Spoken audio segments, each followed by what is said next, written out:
അമേരിക്കയും ഇറാനും തമ്മിലുള്ള വെടിനിർത്തൽ കരാർ തകർച്ചയിലേക്ക് നീങ്ങുകയാണോ?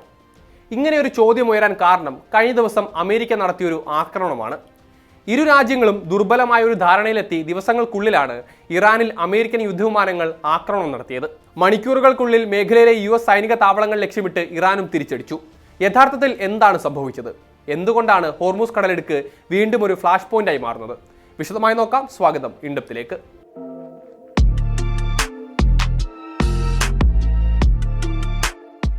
ഹോർമൂസ് കടലിടുക്കിൽ ഒരു വാണിജ്യ കപ്പലിന് നേരെ ആക്രമണം നടത്തിയതിനുള്ള തിരിച്ചടിയാണ് അമേരിക്കൻ ആക്രമണമെന്നാണ് ട്രംപ് ഭരണകൂടം ന്യായീകരിക്കുന്നത്.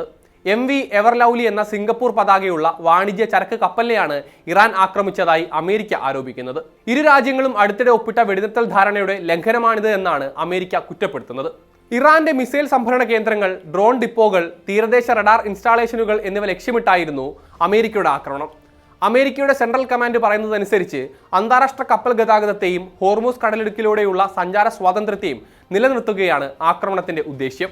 പക്ഷേ വെടിനിർത്തൽ ധാരണകളെ കാറ്റിൽ പറത്തിയ അമേരിക്കയ്ക്കെതിരെ ശക്തമായ ഭാഷയിലാണ് ഇറാൻ തിരിച്ചടിക്കുന്നത്. മുൻപ് നടത്തിയ പോലെ മേഖലയിലെ അമേരിക്കൻ താവളങ്ങളെയായിരുന്നു ഇറാൻ ഇപ്പോഴും ഉന്നമിട്ടത്.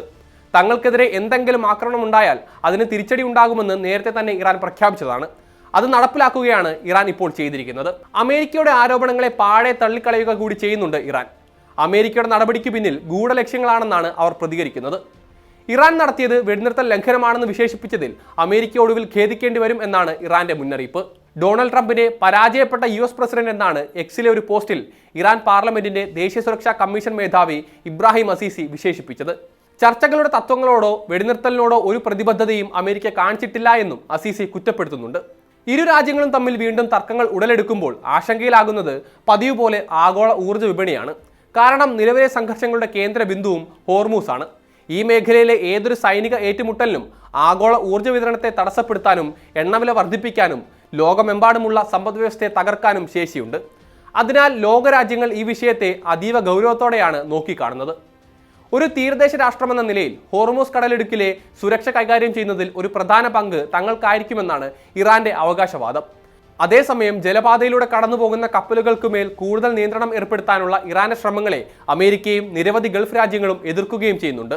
ഈ പശ്ചാത്തലത്തിൽ കൂടിയാണ് അമേരിക്കയുടെ ഭാഗത്തു നിന്നൊരു ആക്രമണം ഉണ്ടാകുന്നത് എന്നതും ശ്രദ്ധേയമാണ്. അതിനിടെ ഹോർമൂസ് കടലിടുക്ക് ഉപയോഗിക്കുന്ന കപ്പലുകൾക്ക് ഗതാഗത ഫീസ് നൽകേണ്ടി വരുമെന്നാണ് ഒമാൻ സഖ്യകക്ഷികളെ അറിയിച്ചതായി റിപ്പോർട്ട് പുറത്തുവരുന്നത്. റിപ്പോർട്ട് ശരിയാണെങ്കിൽ ഹോർമൂസിലെ ഇറാന്റെ അവകാശവാദങ്ങൾക്ക് ഒമാന്റെ തീരുമാനം ഏറെ ശക്തി പകരും. ഏതായാലും നിലവിലെ കരാർ ലംഘനം തുടർ ചർച്ചകളെ വലിയ തോതിൽ ബാധിച്ചേക്കുമെന്ന ആശങ്ക ലോകരാജ്യങ്ങൾക്കുണ്ട്.